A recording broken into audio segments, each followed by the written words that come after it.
Hi everybody, welcome back to Project COVID 1953, our 1953 Chevy 150 project.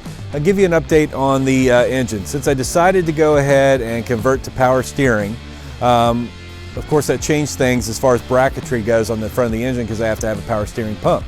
So I went ahead and bought these brackets that work pretty good. So I'm going to have the AC compressor, I'm going to have the alternator, I'm going to have the power steering pump, and then I'm going to be running a mechanical fan on there, but I'm also going to have a pusher fan that's going to be hooked to the condenser and pushed through the radiator.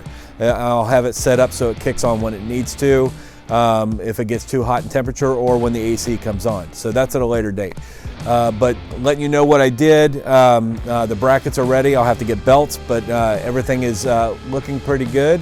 And there'll be more to come once we get things buttoned up and the fenders on and all that stuff.